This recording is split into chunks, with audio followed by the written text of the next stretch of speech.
Hello दोस्तों, स्वागत है हमारे YouTube चैनल में। और आज की क्लास में हम लोग पढ़ेंगे इंपॉर्टेंट जीके क्वेश्चंस के बारे में जो कि रिलेटेड हैं स्टैटिक जीके, जनरल साइंस और यूपी जीके से।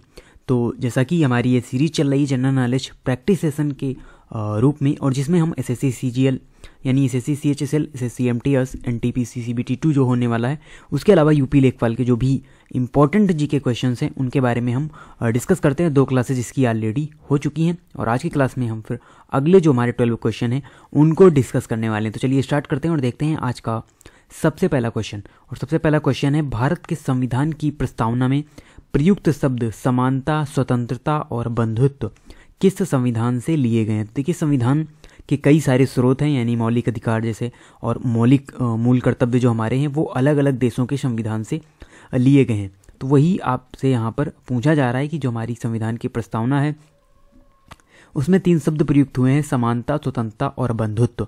ये किस संविधान से लिए गए हैं? तो इसका जो सही आंसर होगा वो होगा बी नंबर, फ्रांसीसी संविधान से समानता, स्वतंत्रता और बंधुत्व जो शब्द हैं वो लिए गए हैं। उसके अलावा बात करें अगर हम ऑस्ट्रेलियाई संविधान से, तो जो समवर्ती सूची का सिद्धांत है वो हमारी ऑस्ट्रेलियाई संविधान से लिया गया है। उसके अलावा बात करें अगर हम मूल अधिकारों की, तो हमारे जो मौलिक अधिकार हैं या मूल अधिकार जिन्हें हम कहते हैं, ये हमारे यूएसए के संविधान से लिए गए हैं। उसके अलावा जो हमारे मूल कर्तव्य हैं जिनको बाद में संविधान में जोड़ा गया, ये सोवियत संघ के संविधान से लिए गए थे, यानी क्योंकि 1991 से पहले जो रूस वाला एरिया है उसके साथ ही साथ जो अदर कंट्री है वो एक पूरा संघ होते थे, सोवियत संघ, वहाँ से हमने लिया है।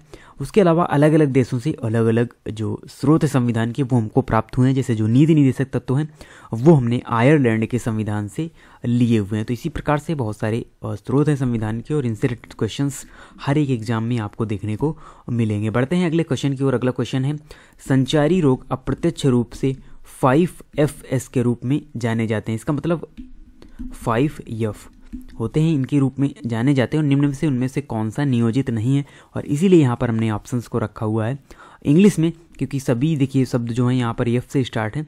तो इनमें 4 ऑप्शंस में आपको 3 ऑप्शन वो वाले मिलेंगे जो F से रिलेटेड है, यानी जो संचारी रोग से रिलेटेड है। प्रत्यक्ष रूप से एक सिंबल यहाँ पर दिया गया है। तो सबसे पहला है फ्लूइड, और फ्लूइड मीन्स होता है द्रव, और ये रिलेटेड है संचारी रोग से। और उसके बाद फोमिटस, ये भी संचारी रोग से रिलेटेड है। फिंगर्स भी रिलेटेड है। यहाँ पर सही आंसर होगा फंगाई, जो कि होता है कवक, और इसका इस संचारी रोग यानी 5FS से कोई भी लेना देना नहीं है, फंजाई का। तो यहाँ पर ये इसका सही आंसर होगा। अगला क्वेश्चन है, विरूपाक्ष मंदिर कहाँ स्थित है?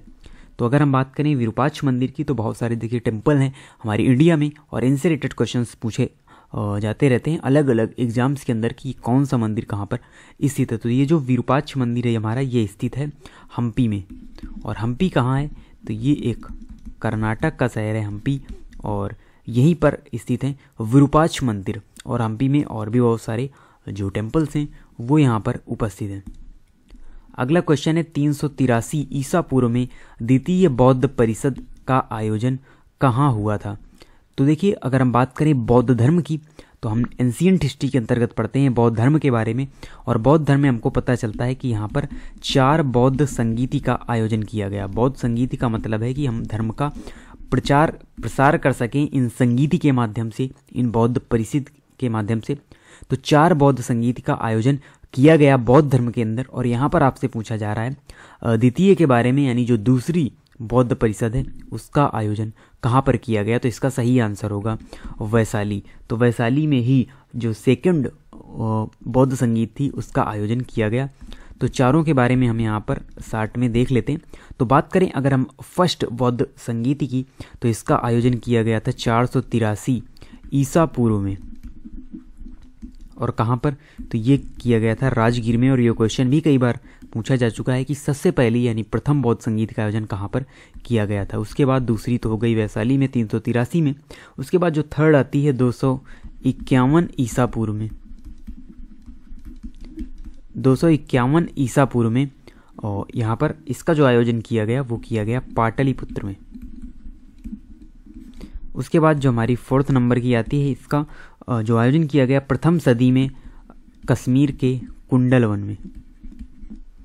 तो चौथी बौद्ध संगीत का आयोजन कश्मीर के कुंडल वन में किया गया। तो ये सभी चारों वाद्य संगीत के आपको जो स्थान और सन अच्छी तरीके से याद रखने हैं। अगला क्वेश्चन है, निम्न में से कौन सा यूनेस्को में एक अमूर्त सांस्कृतिक विरासत के रूप में अंकित है। यानी यहाँ पर आपको 4 फेस्टिवल दिए गए हैं, 4 त्यौहार दिए गए हैं और आपको बताना है यूनेस्को ने किसको एक अमूर्त सांस्कृतिक विरासत के रूप में अंकित किया है। तो इसका जो सही आंसर होगा वो होगा नवरोज त्यौहार। उसके अलावा बात करें जो अदर आप त्यौहार देख रहे हैं वो भारत से रिलेटेड है, यानी बेसिकली भारत में ज़्यादा मनाए जाते हैं, जो वैसाखी है, दशहरा है या गुड़ी पड़वा, ये जो त्यौहार हैं।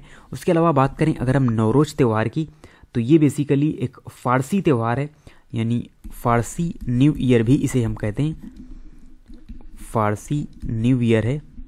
और ईरानियों के द्वारा, यानी जो पर्सियन लोग हैं उनके द्वारा इस त्यौहार को मनाया जाता है। जैसे ईरान वाले क्षेत्र में आपको ये त्यौहार बड़े पैमाने पर इस त्यौहार को मनाया जाता है, नवरोज त्यौहार, जो कि फ़ारसियों का एक त्यौहार है। तो इसे ही यूनेस्को ने अमूर्त सांस्कृतिक विरासत के रूप में शामिल किया है। अगला क्वेश्चन है, निम्न में से कौन सा भारतीय संसदीय कार्यवाही से संबंधित प्रश्न का एक प्रकार नहीं है। यानी 4 में से 3 तो भारतीय संसदीय कार्यवाही से संबंधित प्रश्न हैं। तो अगर हम बात करें संसद की कार्यवाही में, तो देखिए कई प्रकार के वहाँ पर प्रश्न पूछे जाते हैं और इनमें जो अल्प सूचना प्रकार प्रश्न है ये भी संसद की कार्यवाही का एक हिस्सा है। उसके अलावा अतारांकित कुछ प्रश्न होते हैं वो भी पूछे जाते हैं विभिन्न सांसदों के द्वारा। उसके अलावा जो तारांकित प्रश्न है वो भी पूछे जाते हैं, लेकिन यहाँ पर जो सही आंसर है वो है वार्षिक प्रश्न। इस प्रकार का कोई भी प्रश्न संसदीय कार्यवाही में यूज नहीं किया जाता, यानी वार्षिक प्रश्न कोई भी संसदीय कार्यवाही में यूज नहीं किया जाता। वहाँ पर जो प्रश्नों के प्रकार होते हैं वो अल्प सूचना प्रकार, अतारांकित प्रश्न और तारांकित प्रश्न होते हैं। अगला क्वेश्चन है, निम्न में से किसकी विमा दाब के बराबर होती है। तो देखिए जनरल साइंस का क्वेश्चन है, फिजिक्स से रिलेटेड निम्न में से किसकी विमा दाब के बराबर होती है। तो प्रेशर्स की बीमा यहाँ पर, यानी जो प्रेशर है, दाब है, उसकी बीमा किसके बराबर होती है ये आपको बताना है। तो इसका जो सही आंसर होगा वो होगा प्रतिबल। तो प्रतिबल की जो बीमा होती है वो दाब की बराबर होती है और दाब का जो मात्रक हम करें पास्कल भी यहाँ पर होता है। उसके अलावा जो बल है, बल का मात्रक क्या होता है, न्यूटन होता है। उसके अलावा जो कार्य है, कार्य का मात्रक हम उसको जूल में भी नापते हैं और भी कई सारे मात्रक होते हैं। और अगला जो ऑप्शन दिया हुआ है विकृति, इसका कोई यहाँ पर लेना देना नहीं है।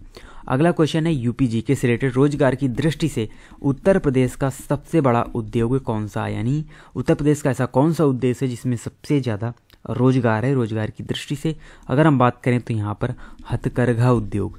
तो हथकरघा उद्योग उत्तर प्रदेश का सबसे बड़ा उद्योग है। तो ये भी आपको ध्यान रखना है यूपीजीके से रिलेटेड क्वेश्चंस। उत्तर प्रदेश की पहली महिला मुख्यमंत्री कौन है, यानी कौन थी, हम ये भी कह सकते हैं। तो उत्तर प्रदेश की अगर हम बात करें पहली महिला मुख्यमंत्री की, तो उनका नाम है सुचेता कृपलानी। सुचेता कृपलानी उत्तर प्रदेश की पहली मुख्यमंत्री, यानी पहली महिला मुख्यमंत्री बनी थी।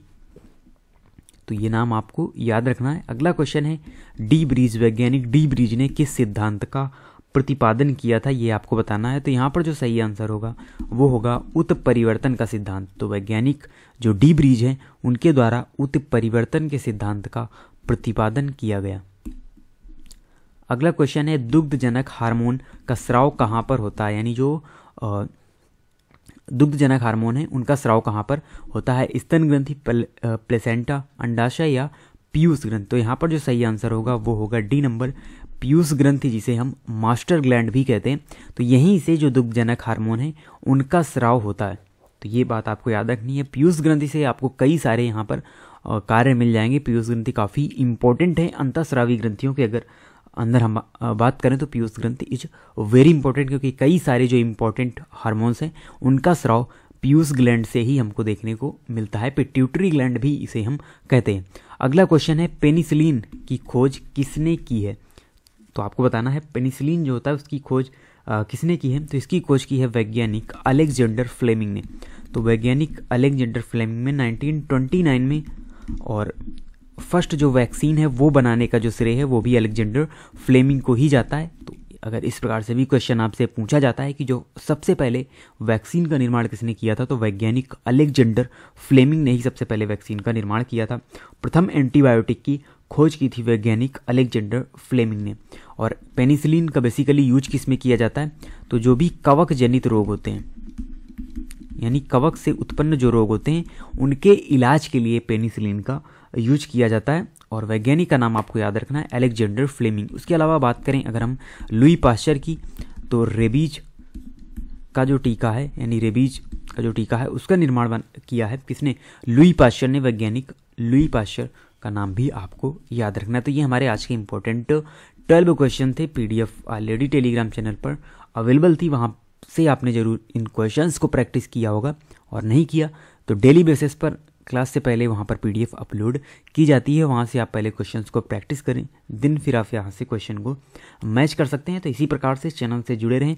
मिलते हैं अगली क्लास में अगले इंपॉर्टेंट 12 क्वेश्चन के साथ, और तब तक के लिए धन्यवाद।